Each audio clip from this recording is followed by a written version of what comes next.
নবী আমার ডাক দিকে, ও উম্মত, কবরে আযাব বড় ভয়ঙ্কর, হাসরের ময়দানটা আরো ভয়ঙ্কর।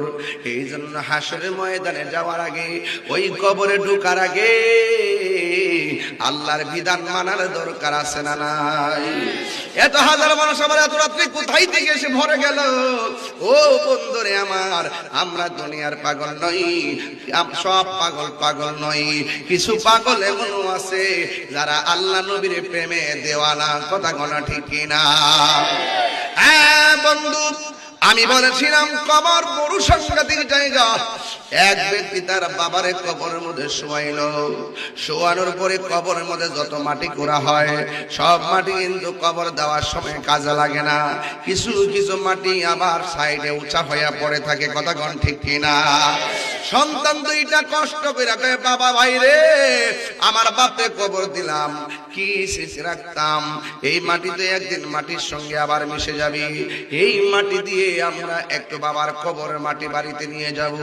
এবার কবরের মাটি বাড়ির মধ্যে নিয়ে গেল। যেই মাত্র নিয়ে গেছে, ওই মুহূর্তে বায়ে বায়ে পরামর্শ করি, এই মাটি দিয়ে আমরা একটা মাটির কলস বানাবো। এই কলসটার মধ্যে পানি রাখবো। যতবার পানি পান করবো, আত্মার মধ্যে যত বাবা হারানোর ব্যথার সান্ত্বনা, ব্যথার যে কষ্ট, পানি পান করে সান্ত্বনা খুঁজবো।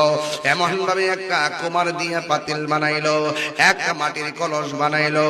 ও বন্ধু, বাবার স্মৃতি ধরে রাখার জন্য যখন কলস বানাইলেন, ওই মুহূর্তে সন্তান দুইটা বাবার কলস বানাইয়া ওই কলসের ভিতরে পানি রাখছে রাতের বেলায়। যেই মাত্র সকাল হয়ে গেছে, ওই কলসের পানিটা আগুনের চাইতে আরো বড় গরম হয়ে গেছে। এবার ভাই ভাইরে ডাক দিয়া কয়, ভাই রে, ও ভাই, রাতের বেলা কলসের মধ্যে পানি রাখলাম, এও আবার মাটির পাতিল, কিন্তু পানি কেন গরম হয়ে গেল? ব্যাপারটা তো বুঝলাম না। আবার দিনের বেলা পানি রাখছে, ওই দিনের বেলা পানি রাখার পর আবার পানিটা গরম হয়ে গেল।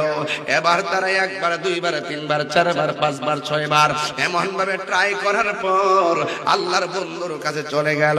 তাইয়া ডাক দিয়া বলে, আল্লাহর বন্ধু গো,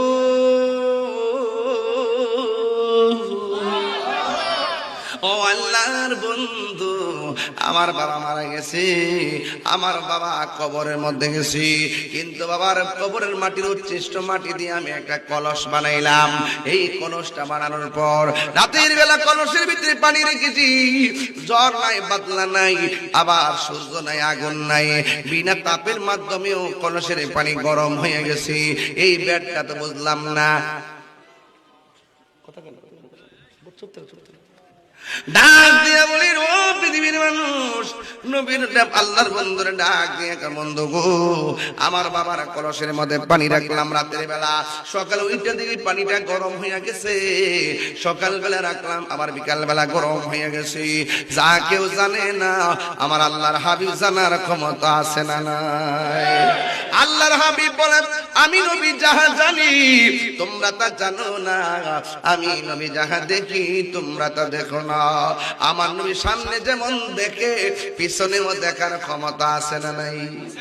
এই আওয়াজে মানি না, জোরে বলো, আছে না নাই? এই যুবকের দল, আল্লাহর বন্ধু ডাক দিয়ে কয়, সন্তানেরা, তোমার বাবারে কবর দিয়াইছো, তোমার বাবার কবরের মাটি দিয়া তোমরা কলস বানাইছো, কিন্তু তোমরা জানো নি তোমার বাবা কবরে কেমন অবস্থা আছে? আপনারা জবান খুলে বলুন, আমার নবী জানার ক্ষমতা আছে না না? আমার নবী ডাক দিয়া কয়, তোমার বাবার যে কবরের মধ্যে ঢুকাইছো, ঢুকানোর পরে কবরের মধ্যে জাহান্নামের আগুন দাউ দাউ করে শুরু হইয়া গেছে। আর তোমরা সন্তানরা দুনিয়ার পাল্লায় যে এইভাবে মজেছো, তোমার বাবার কবরের মাটির উচ্ছিষ্ট মাটি দিয়া কলস বানাইছো। ওই আয়াতে ওই কবরের তাপে আযাবের তাপের একটি অংশ আমার আল্লাহ তোমাদের কবরের ভিতরে, কলসের ভিতরে প্রতিবিম্ব করে দিয়েছেন। বান্দারা, এখনো সময় আছে, কবরে গেলে একা হয়ে যায় গো। দুনিয়ার কোন স্মৃতি তার কবরের আযাব ফিরাইতে পারে না। এই জন্য যুবক ভাইয়েরা আমার নবী কবরের আযাব দেখার ক্ষমতা আছে না নাই? আল্লাহ রাব্বুল আলামিন বলেন, ইন্নাল্লাহা ইউসমিউ মান ইয়াশা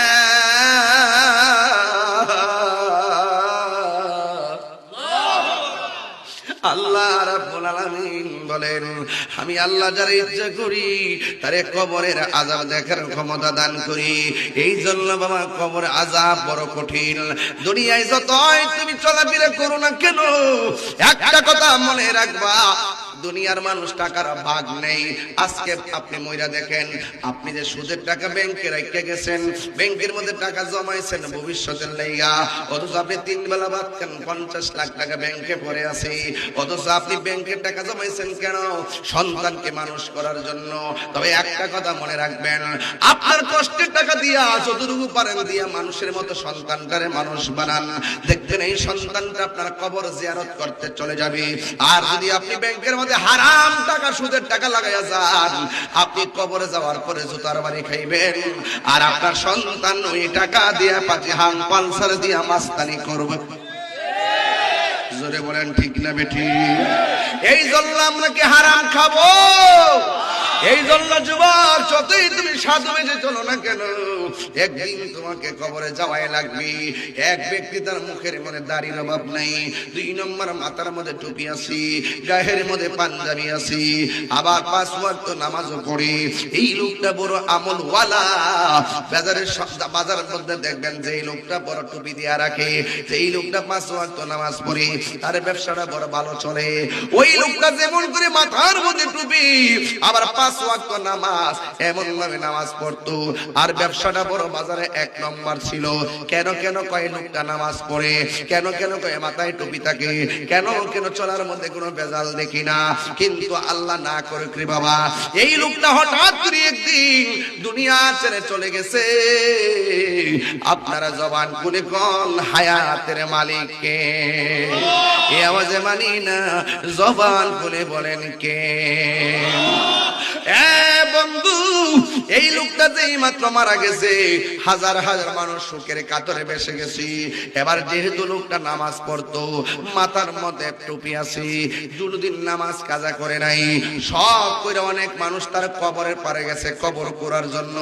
আঙ্গু দেশের মধ্যে কবর কোরআনের মানুষ কিন্তু বেশি পাওয়া যায় না। যারা করে তারাই করে, নতুন করে কেউ সংযুক্ত হয় না।